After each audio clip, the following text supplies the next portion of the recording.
Nos últimos anos, foram lançados em média 450 filmes brasileiros por ano.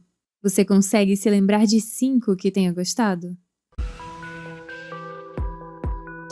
Este é a Visão Libertária, sua fonte de informações descentralizadas e distribuídas.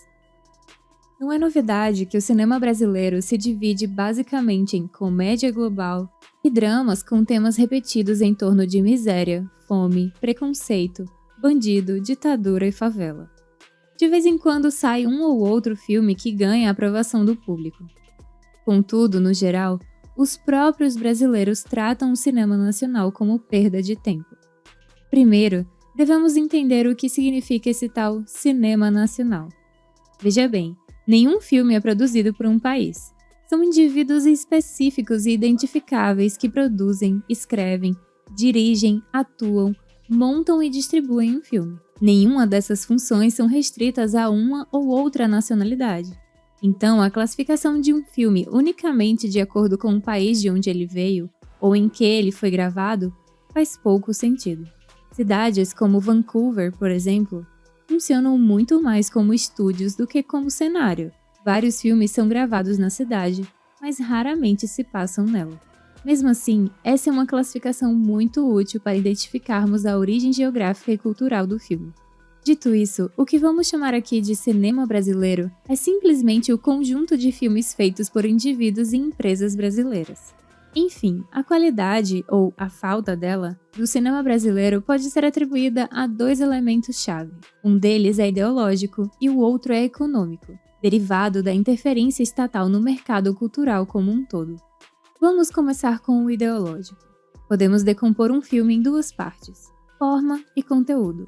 O cinema brasileiro é simplesmente imaturo, sem tradição estética, desleixado tecnicamente, preso a nível de cineclube estudantil e obcecado por temas políticos.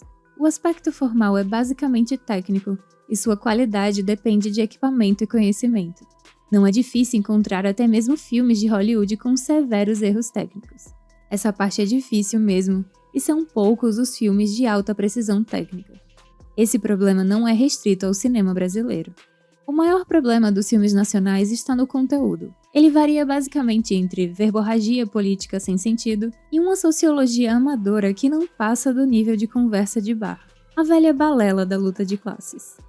Mais que isso, os produtores e diretores costumam ver o cinema como meio de transformação social e política. Política é uma coisa grosseira, sustentada por violência e coerção. Onde quer que a política entre no meio, ela atrapalha. Na arte, isso é notavelmente visível. A política mata a arte, transforma ela em propaganda e limita a função de panfleto eleitoral. Como disse Nelson Rodrigues, nada mais cretino e mais cretinizante do que a paixão política. O cinema, em sua melhor forma, se alimenta de questões universais e atemporais. Fora isso, melhor que seja só entretenimento mesmo. Outro problema é a centralidade atribuída a Glauber Rocha e o cinema novo, movimento cinematográfico marxista dos anos 60, reverenciado como a essência do cinema brasileiro. Em universidades e cursos livres, o cinema novo é visto como inovador e vanguardista. Críticos frequentemente o vê como o retrato da sociedade brasileira. Contudo, sua inovação foi quase que exclusivamente formal, sem conseguir apresentar histórias que não sejam superficiais, cansativas e maçantes. A mentalidade marxista e revolucionária de Glauber Rocha limitou seus filmes à imaturidade ideológica e estética, a um vômito hediondo, segundo Nelson Rodrigues. Acima de tudo, seus filmes são simplesmente pobres em conteúdo. São propagandas socialistas datadas que envelheceram muito mal. Suas discussões mais profundas não passam do nível do discurso que qualquer calouro de humanas repete no bar numa sexta-feira à noite. Em meados dos anos 60, Glauber escreveu que Machado de Assis seria futuramente esquecido por não ter retratado a luta de classes durante o Segundo Reinado. Realmente, Machado não se preocupava com temas menores. Como todos os grandes escritores, ele preferia as questões morais, os temas universais e eternos. Glauber Rocha não deve seu legado à qualidade de seus filmes, mas sim à idolatria acadêmica. Como disse Nelson Rodrigues, o cinema brasileiro só terá alguma esperança quando se livrar da influência do cinema novo. Não é surpresa, então, que os filmes brasileiros sejam tão pouco apreciados. De fato, a participação de público nos filmes brasileiros mal consegue chegar a 15%. Mas então, por que esses filmes continuam sendo feitos? Bem, a resposta é a falta de capitalismo. E aqui vamos ao segundo motivo, o econômico. São inúmeros os artistas brasileiros, grandes e pequenos, que vivem às custas de programas do governo. Alguns chegam à ousadia de dizer que o público não entende a sua arte, que não tem educação ou sensibilidade o suficiente para entender a sua maravilhosa criação. Ou seja, o artista, uma criatura superior e iluminada, precisaria ser patrocinado pelo Estado para educar e sensibilizar as pessoas incultas da sociedade. Olha só que lindo! Um dos recursos mais usados no financiamento cinematográfico é a Lei do Audiovisual. Ela permite que pessoas físicas e jurídicas possam fornecer dinheiro para uma obra audiovisual de sua escolha. Esse dinheiro depois poderá ser dedutível do imposto de renda. Embora você possa confundir isso com financiamento privado, entenda que esse é um dinheiro que seria roubado pelo Estado de qualquer jeito. Ou seja, não deixa de ser dinheiro de imposto. A maior diferença desse mecanismo para um financiamento privado é que o dinheiro não será devolvido ao investidor, visto que faz parte do imposto de renda. Ou seja, as produções financiadas por intermédio da lei do audiovisual não correm o risco do fracasso financeiro. Se o público não tiver interesse no filme e a arrecadação em bilheteria for menor que o valor do financiamento, ninguém arca com prejuízo. Não há incentivo nenhum para que os produtores busquem lucro e produzam filmes pelos quais o público tenha legítimo interesse. Mas não é só de lei audiovisual que vive o cinema. Em 2011, ficou estabelecido que empresas de telecomunicações devem pagar anualmente o imposto chamado Condecine, Contribuição para o Desenvolvimento da Indústria Cinematográfica. E logo em 2012, primeiro ano em que a lei foi aplicada, a arrecadação do Condecine chegou a 725 milhões de reais. Em 2019, esse valor chegou a 1 bilhão e 61 milhões de reais. Mesmo quando consideramos todos os desvios de verba no meio do caminho, esse volume de dinheiro entrando no mercado audiovisual não faz outra coisa além de distorcer o mercado e seu sistema de lucros e prejuízos. Mas como esse dinheiro entra no mercado? Existem algumas formas diferentes disso acontecer. A mais comum é por meio de editais. Os editais são como licitações para obras artísticas. O Estado publica o edital com seus regulamentos e critérios de avaliação, o produtor submete seu projeto e espera para ver se foi escolhido ou não.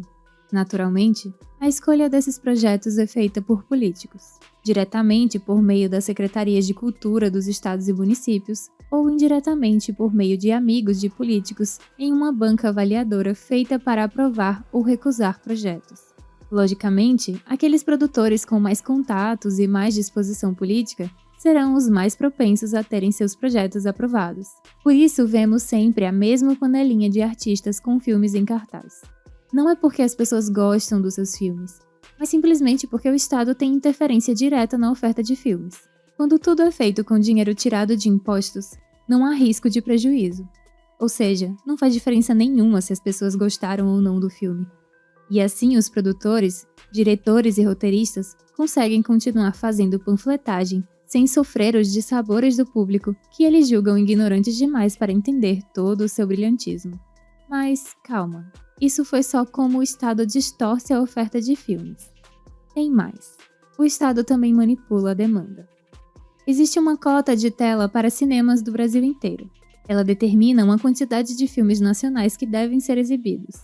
Com a desculpa de proteger a cultura nacional, a cota de tela estipula um número mínimo de dias e uma quantidade mínima de filmes que devem ser exibidos pelos cinemas.